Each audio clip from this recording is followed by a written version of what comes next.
Hello everyone, welcome to the Mint analysis for 17 March 2022। तो आज की हाईलाइट है कि सेंसेक्स और निफ्टी जो हैं वो बढ़ गए हैं। और वो इसलिए बढ़े हैं क्योंकि काफ़ी सारी चीज़ें जो हैं बाय चांस इकट्ठे जो है अनसर्टेनिटी कम कर रही हैं मार्केट में। जैसे कि अब पहले रशिया यूक्रेन की बहुत अनसर्टेनिटीज थी कि आगे जाके क्या होने वाला है, बट एक प्रोग्रेस दिखी है कि वो पीसफुल टॉक्स की तरफ बढ़ रहे हैं। इसलिए वो अनसर्टेनिटी कम हो गई है ग्लोबल लेवल पे, इसलिए स्टॉक्स बढ़ रहे हैं।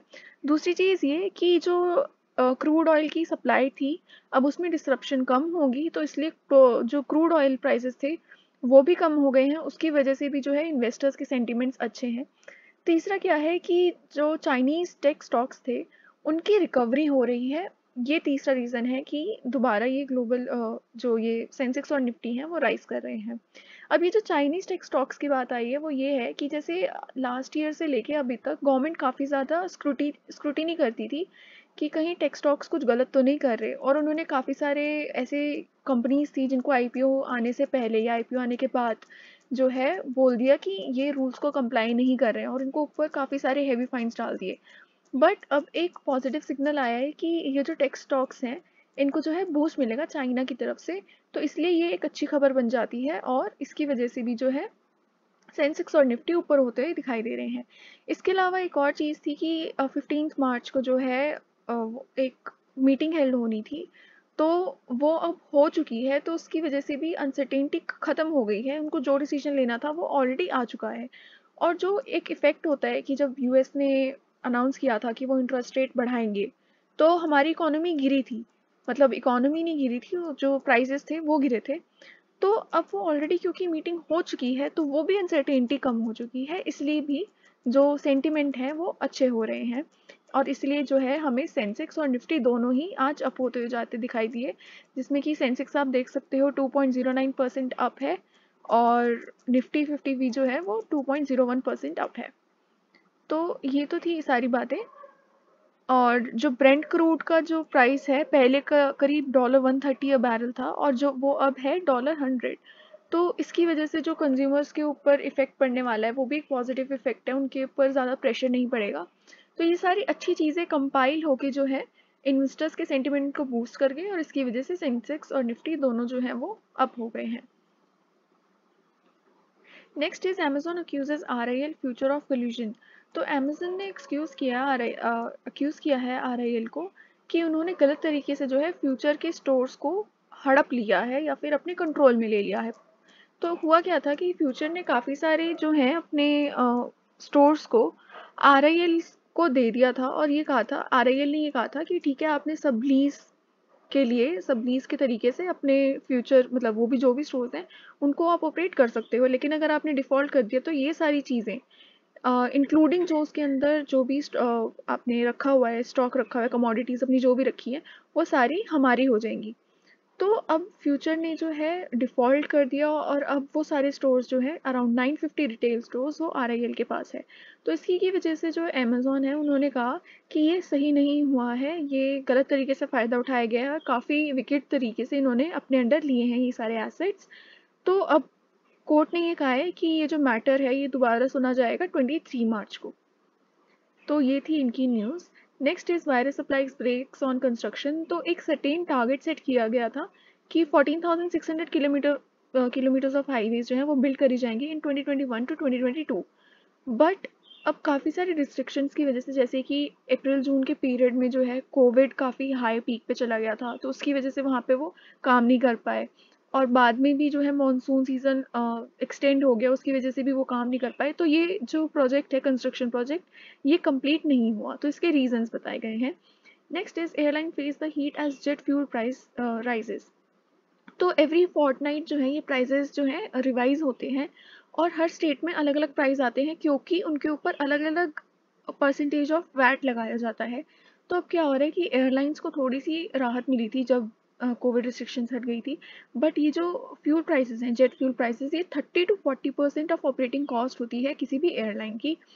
तो अब अगर ये बढ़ गई है, और वो भी बाय 18.3% कहा जा रहा है दिल्ली में ये, तो अगर इतने अमाउंट से वो बढ़ गई है तो ये एयरलाइन को दोबारा एक हीट फेस करना पड़ रहा है कि ये अब कैसे अपने जो है वापस रेवेन्यूज बूस्ट कर पाएंगे।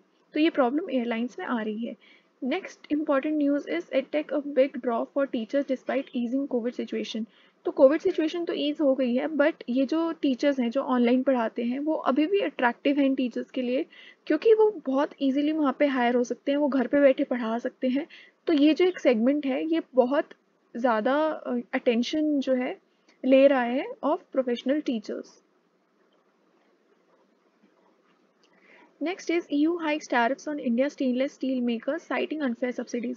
तो आपने देखा होगा कि EU जो है ये काफ़ी सारी जगह से इंपोर्ट करता था मटेरियल, और रशिया के साथ जब ये रशिया यूक्रेन का वॉर हुआ तो उसके बाद एक यहाँ पे थोड़ी सप्लाई की कमी हो गई थी जिसको इंडिया जो है फुलफिल करने वाला था। तो इंडिया जो है अपना स्टील यहाँ पे EU की तरफ भेजने वाला था, बट EU क्या कह रहा है कि ये जो भी स्टील है जो इंडिया और इंडोनेशिया से आ रहा है, इनको ऑलरेडी सब्सिडीज़ का इतना ज़्यादा बेनिफिट मिल चुका है जिसकी वजह से ये काफ़ी सस्ते में जो है एंट्री ले पा रहे हैं। तो इनको कहीं अनफेयर एडवांटेज ना मिले, इसलिए इन्होंने इसके ऊपर टैरिफ्स जो है वो बहुत ज़्यादा हाई कर दिया है। सो यूरोपियन यूनियन ने इंडियन स्टेनलेस स्टील के ऊपर जो है टैरिफ्स हाई कर दिए हैं, इंक्लूडिंग इंडोनेशिया से जो वो स्टील मंगाता है उनके ऊपर भी। Next is India woos fertiliser imports from Canada and Israel. तो अब क्योंकि सोइंग सीजन आने वाला है, खारिफ सीजन, तो उससे पहले क्योंकि फर्टिलाइज़र काफ़ी महंगे हो गए थे, प्रॉब्लम आ रही थी, तो अब इंडिया जो है अपने फर्टिलाइज़र मंगा रहा है कनाडा और इसराइल से, क्योंकि फर्टिलाइज़र प्रोड्यूस करने के लिए जो कुछ कंपोनेंट्स थे जैसे कि यूरिया और मतलब जिससे भी ये फर्टिलाइज़र बनते थे वो इंपोर्ट नहीं कर पा रहा था, तो अब उन्होंने फर्टिलाइज़र इंपोर्ट करना शुरू किया है कनाडा और इसराइल से। और ये इसलिए इम्पॉर्टेंट भी हो जाता है क्योंकि हमारी ऑलरेडी इतनी बड़ी पॉपुलेशन है जो एग्रीकल्चर पे डिपेंड करती है। तो 60% ऑफ द कंट्रीज वर्कफोर्स जो है वो एग्रीकल्चर में लगी हुई है, और ये जीडीपी भी बहुत हाई है, which is 15% of the $2.7 trillion from the agriculture sector. तो इसलिए इसको अरेंजमेंट काफ़ी इंपॉर्टेंट हो गया था, और अब कनाडा और इसराइल जो है वो फर्टिलाइज़र एक्सपोर्ट करेंगे इंडिया को। Next is RBI directs checks on small Russian banks for payments. तो ये पहले भी बात हुई थी कि हमें पेमेंट्स लेने में मुश्किल हो रही थी, हमने शिपमेंट्स तो भेज दिए थे रशिया में बट हमें पेमेंट नहीं मिली थी। तो उसके लिए जो वहाँ पे ऐसे बैंक्स हैं, लोकल बैंक्स रशिया में, जहाँ जो स्विफ्ट सैंक्शन के अंडर नहीं आते, वहाँ से जो है पेमेंट्स लेने की कोशिश की जा रही है, और उसी के लिए ड्यू डिलिजेंस वगैरह जो है परफॉर्म किया जा रहा है कि मतलब सब कुछ लीगल है या नहीं है, और पूरी पेमेंट आ सकती है नहीं आ सकती, कोई प्रॉब्लम तो नहीं होगी। तो उसके लिए ड्यू डिलिजेंस परफॉर्म किया जा रहा है ताकि हम अपनी जो ट्रेड पेमेंट्स हैं वो वापस ले सकें। और उसमें से एक बैंक का नाम यहाँ पे दिया गया है, बैंक जेनेट, जो कि उस स्विफ्ट सैंक्शन में नहीं आता और can be use for payments. तो एक सोर्स हमें मिल गया अपनी पेमेंट्स वापस लेने का। Next is Amazon prime videos farmer content head starts own company. और इन्होंने जो अपनी नई कंपनी है उसका नाम रखा है 29 सितंबर वर्क्स। और ये क्या करती है कंपनी, ये डेवलप करती है, फाइनेंस करती है, प्रोड्यूस करती है फिल्म और web content for the southern states. तो स्पेसिफिक बात यहाँ आ जाती है कि ये सदर्न स्टेट के लिए स्पेसिफिकली कंटेंट जो है क्यूरेट करते हैं। तो ये एक नई कंपनी इन्होंने खुद की सेटअप की है। Next is Gadkari launches hydrogen EV. और ये जो इलेक्ट्रॉनिक व्हीकल की बात करी जा रही है ये है टोयोटा मिराए।